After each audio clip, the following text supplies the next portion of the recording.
There's been a lot of great stuff in the world of independent country and Americana in 2024, and with Thanksgiving right around the corner, I thought I'd come on here and talk about the different roots music that I'm thankful for this year. I've got a lot to be thankful for this year, so I'm going to try and break it down into a few different categories and move fast. First up, concerts.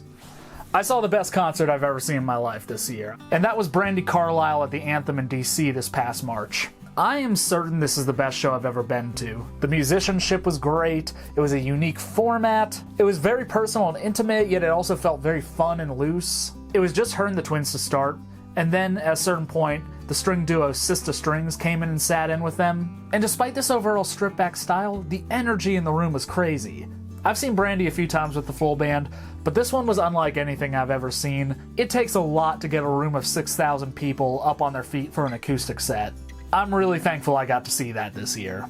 I also got to go to my first ever band homecoming show. So a lot of bands have started having these like annual residencies in their hometowns or their place of residence that are kind of like this meeting place for fans.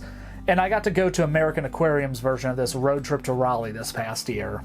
I only got to go for the Thursday night show, but that was fine because the opening acts were Drayton Farley and 49 Winchester. And I've seen 49 Winchester before, but this was far and above. I mean, it was just... their set was fantastic. Probably one of the best live bands out there today. American Aquarium was celebrating the 15th anniversary of their album Dances for the Lonely that night, and so for this set they played through that entire album as well as other American Aquarium favorites. It was a really cool and unique show and fun to be around a lot of fans like that. Other shows I saw this year. Drive By Truckers Southern Rock Opera Revisited Tour. Really cool, great to hear their breakout album performed almost in its entirety, along with a couple other songs from their discography that are thematically similar. Wilco came back to the DC area for the first time in 5 years. They skipped over the DC area for the first couple tours after COVID, and I finally got to see them again this summer. Wilco has long been one of the best live bands around, you can see. It was a great show. They played at Wolf Trap in Vienna, Virginia, which I've just got to give a blanket gratitude to Wolf Trap. Wolf Trap is one of the best venues you can go see live music at. I saw a couple other great concerts there this year. Gary Clark Jr., Jason Isbell. Their lawn is one of the best deals out there. It's actually good for lawn seats, like you can actually get a pretty good view of the stage if you get there early. Plus the seats are cheap and you can bring your own cooler in. Hell yeah. Plus it's a cool looking and great sounding venue. Lastly, another great concert I'm thankful for this year is Flatland Cavalry with Kaitlin Butts opening. Kaitlin Butts live was a revelation for me. Oh my god, I knew she was good, but this was far and above. Her band played an hour-long set, which is usually a bit long for an opener, but I'm so thankful that they did. They put on a rocking show. And plus, seeing Kaitlin come up to sing A Life Where We Work Out with Coletto was just a life-affirming moment. I've been a fan of that song for so many years, and I've seen Flatland live a couple times without her, and it's way better when she joins the band. Moving on to albums I'm thankful for this year. Shane Smith and the Saints, Norther. This was the first album I latched onto this year, and it stayed with me throughout. You can give it a very deep analytical listen, but it's also so high energy that I actually listen to it at the gym a lot. Shane Smith and the Saints is one of the most unique sounding bands out there. Their singer has a very distinctive voice, but they also have this really cool, kind of dark electric guitar, dark fiddle thing going on. There's some heavy energy to it. It's a bit Celtic, it's a bit Texas. It's really cool. I also listened to American Aquarium's album, The Fear of Standing Still, a lot this year. Great record, very thankful for that one. As well as Jason Isbell and the 400 Units, live from the Ryman Volume 2. I just did a review of this album, which you can find with the link in my description here, but I honestly think it's probably the best live album they put out, just in terms of sound and energy. It's a great representation of what the band sounds like live today. I'm also thankful that adding this album in, along with the deluxe edition of Southeastern, means there's finally enough Isbell live material on Spotify to make a crazy Dream Isbell live setlist playlist. Listen, I love the 400 Unit as a live band, and I kind of had to do it. Thankful for the Isbell live show and the Isbell live album. Another album I'm thankful for this year is that the Gaslight Anthem released a bonus EP from their album History Books. This was called Short Stories. Featured a really cool cover of Billie Eilish's Ocean Eyes on it, as well as some alternate versions of other Gaslight Anthem songs. And they followed this up with a reissue of History Books where they fixed the mix. So when this album came out in 2023, a lot of fans complained that the mix was kind of not so great on streaming. And what turned out happening is the process for mastering records for streaming versus for vinyl is different. And so the version that came up on streaming had been mastered for vinyl, and it just did not sound anywhere as good. So they listened to the fans, they remixed it, they remastered it, and put it out on streaming, and it sounds a lot better now. I think it's really cool of them to do that, show some humility, and yeah, I'm just glad they listened to the fans on that one, because it sounds a lot better, and there are details in it that I can hear now that I couldn't before. So news and events from this year.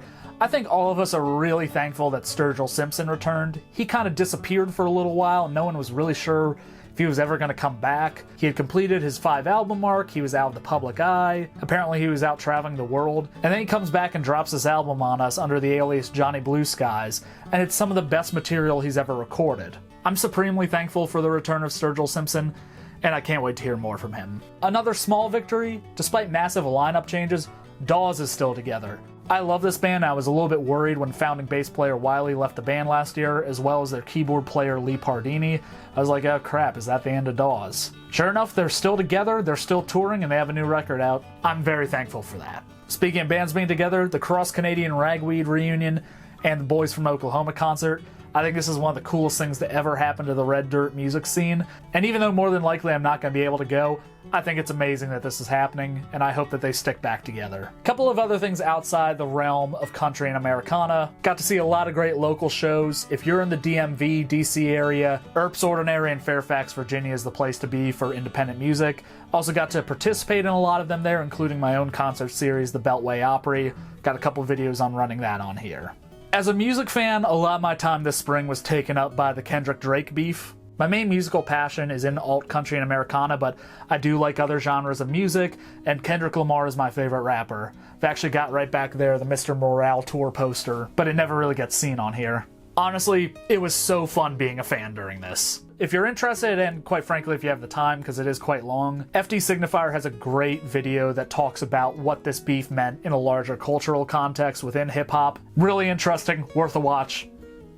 It'll take a while though. Also, since I filmed this, Kendrick just dropped a surprise album.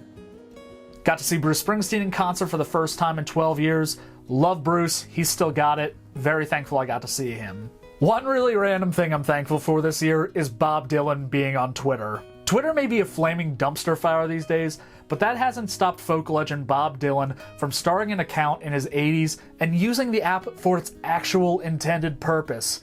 Just sharing his thoughts about his experience in the world. He's sharing a line from a friend of his songs that he heard at the concert and made him think. He's sharing a story about staying at a hotel where a publishing convention is going on, and then going to try and find this publisher to congratulate them on a book that he liked of theirs and not being able to find them. It's like he's totally unaware of and completely unburdened by the extreme toxicity of Twitter, and I just find a lot of joy in that. I love that Bob Dylan is still with us, and I love that he's doing this. I'm thankful for that. So those are the things in the world of music I'm thankful for this year. Here's what I'm looking forward to in 2025. Patterson Hood just announced his new solo record, Exploding Trees and Airplane Screams. This is his first solo album in I believe 12 years now. The first single off of it with Lydia Lovelace is really great. I think this is going to be a pretty cool album. I'm anticipating that we're going to get a new Brandi Carlile record this year. When I saw her at the Anthem, she said that her and the twins just got done working on something big and to keep an eye out. And now it's been 8 months and haven't heard anything. She kind of seems to be on like a 3-year cycle with albums, so fingers crossed that we get something this year. I imagine we'll also get a new Amanda Shires record as well. She just did a show in Nashville where she played a bunch of new songs. I think that's a good indicator that something is on the way. Concerts I'm looking forward to next year. Gonna go see Isbell solo in March. It's gonna be the first time I've ever gone to see him without the 400 unit. I think that's gonna be pretty cool. I think it's gonna be different. I missed him in 2018 or 2019 when he came around for it because it was just a little too far away, and I always kind of regretted that. So I'm thankful that I'm going to get to go see that this year. Also looking forward to Tyler Childers going back on tour next year. I'm hoping to catch him in Bristow, Virginia at Jiffy Lube Live. Even though I hate that venue, I will still go see it because he puts on a damn fine live show. And I don't know for certain, but might be going back to Roadtrip to Raleigh this year. If I am, looking forward to that. A lot of great stuff to be thankful for this year. A lot of great stuff coming up ahead that I'm excited about. So yeah, thank you for watching my video about what I'm thankful for in alt country and Americana this year. What country and Americana are you thankful for this year? Share with me in the comments below. I'm Brent Funkhauser from Red Moon Media. Thanks for watching. If you like this, please subscribe. I do other music commentary, and I'll be back soon with a new video. Thank you.